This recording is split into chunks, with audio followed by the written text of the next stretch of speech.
मान लिया और मंजिल को अपना मान लिया, आंखों में अरमान लिया और मंजिल को अपना मान लिया, तो मुश्किल क्या और आसान क्या, जब ठान लिया तो ठान लिया। हेलो स्टूडेंट्स, जैसे कि आपने थंबनेल में देख लिया है बाबू, विद इन 5 मिनट ये टॉपिक कंप्लीट हो जाएगा और एक टॉपिक और एक नंबर पक्का हो जाएगा। बात करते हैं बेटा बाइनोमियल टॉपिक है, इस आने वाले 2-3 मिनट में पूरे चैप्टर को फिनिश करते हैं। एक भी कांसेप्ट मैंने छोड़ा नहीं है, पूरा कांसेप्ट मैंने बोर्ड पे डील कर दिया है। बात करते हैं पहले कांसेप्ट की। सर a प्लस b की पावर n के a प्लस b की पावर n में के प्रसार में पदों की संख्या कितनी है बेटा, जितने पद हैं उसमें एक और ऐड करने पे पदों की संख्या जाएगी। जब कब बेटा, जब 2 पद हो और पावर n तब होता है जब सर 3 पद हो, तो बेटा तीनों पद अलग अलग हो। जब 3 पद हो और पावर n हो तो सर n+1 और n+2 का मल्टीप्लाई और डिवाइड में 2। अगर a प्लस b हो, उसकी पावर n हो और उसका r का पद पूछा जाए, सॉरी r+1 बेटा, अगर 10 पद पूछे ना तो यहाँ पे 9 लेना है, 20 पूछे तो यहाँ पे पूछ ले। कहने का मतलब जितना पद पूछे उससे जस्ट एक कम r का मान लेना है। और यहाँ पे पहला पद ये दूसरा पद, यहाँ पे जितनी पावर होती है वो यहाँ पे होती है और दोनों का जो डिफरेंस होता है वो a के ऊपर होता है। बात करेंगे a प्लस b की पावर n में, ये बेटा स्टार्टिंग से है और ये अंत से है। अंत का अगर पूछे तो इनको आपस में इंटरचेंज कर देना। क्या करते हैं, इनको आपस में इंटरचेंज कर देना, m c r और b और ये a, बेटा यहाँ पे जाएगा r, दोनों का डिफरेंस यहाँ पे जाएगा। बात करते हैं x प्लस a की power n plus x minus a, बेटा ये प्रसार बार बार एनडीए में और रेलवे में तो पूछा जाता है और लास्ट में जो अगली वीक की जो एग्जाम हुई थी वहां पे भी क्वेश्चन पूछ लिया गया था। तो x प्लस a की पावर n और प्लस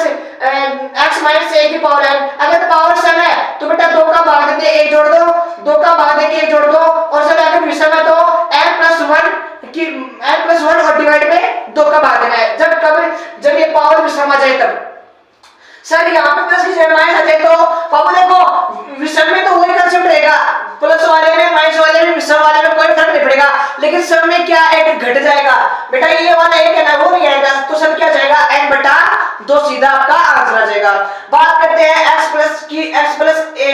की पावर n में पीवा पद का गुणा और क्यूवा पद का। बाबू आपके पास एक बाइनोमियल फॉर्म दे रखी है, उसका पीवा पद उसका क्यूवा पद अगर जो कोफिशिएंट है वो बराबर दे रखे हैं तो इनमें समझ क्या होता है, सर n का जो मान है वो पावर है वो किसके बराबर, दोनों गुणांक जो पद है उन पद में से अगर 2 हटा दे तो उसके बराबर हो जाएगा। बात करते हैं a प्लस x की पावर n, उसका r पद उसका r+1 पद r+2 पद अगर AP में हो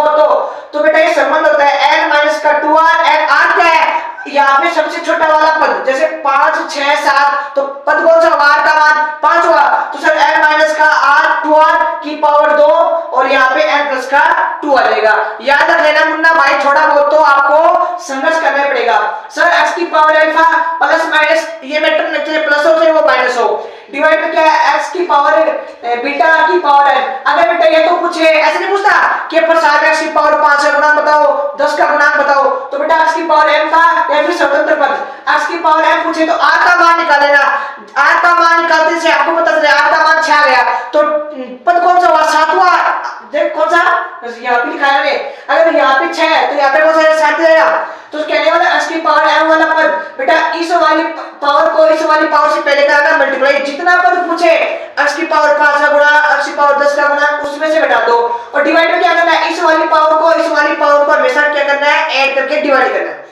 शब्द में पद में बेटा ये शब्द में होता है x की पावर 0, तो सर यहाँ पे इस वाली ये वाला m नहीं आएगा, बाकी फॉर्मूला एज इट इज रहेगा। बात करते हैं x प्लस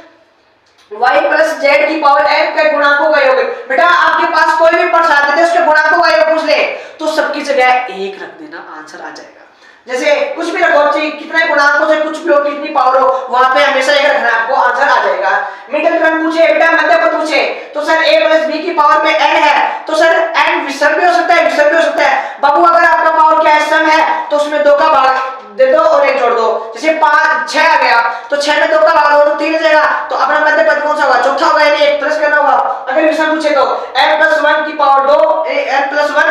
डिवाइड में 2 और n प्लस का 3 डिवाइड में 2, ये होगा मध्य पद का फॉर्मूला। बात करते हैं s, बेटा ये गुणा ये वाले गुणांक वाले गुणांकों का योग पूछ ले, गुणांक पूछ ले वो है सर इसकी power 0 sorry C0 C1 C2 बेटा 0 से शुरुआत हो और लगातार 1 2 3 4 5 6 n तक हो तो उसका फॉर्मूला क्या होता है 2 की पावर n होता है। सर अगर शुरुआत 1 से हो ये 0 नहीं हो बेटा ये 0 का मतलब ये वाला 0 इधर आ गया तो कहने वाला इसका मतलब होता है ये वाला गाइड पे है तो सर ये इधर आ जाता है नहीं ये वाला इधर आता है तो कितना सर अगर 0 से शुरुआत नहीं है तो 1 घटाना पड़ेगा आपको 0 2 अच्छा ये 4 हटा आप 4 कर लेना ये सम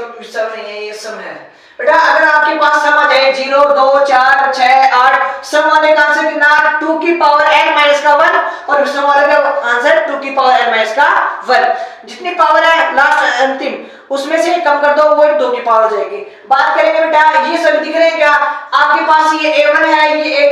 a0 है a1 है a2 ये सभी क्या हो अगर सर समांतर श्रेणी में है तो क्या करना है बेटा इस वाले पद को इस वाले पद के साथ ऐड करना है और मल्टीप्लाई करना है 2 की पावर n माइनस का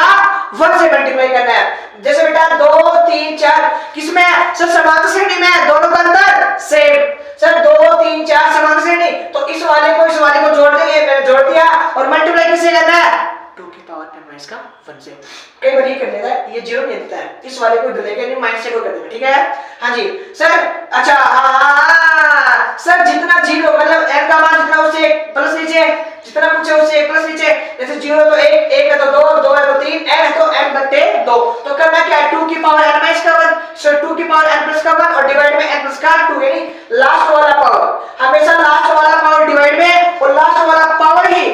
2 की पावर में आए समझ में। हाँ जी सर 0 r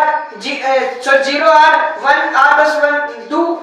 2 और r plus 3 कहने वाला देखो बेटा इसका जो अंतर है वो r आ जाए इसका जो अंतर है वो r आ जाए और सब मल्टीप्लाई हो जाए ये भी मल्टीप्लाई तो करना क्या है सर फैक्टोरियल 2n का फैक्टोरियल और डिवाइड में क्या करना है सर इस वाले का अंतर यानी अंतर किसका आ रहा है देखो अंतर दो r का इसमें घटाओ r का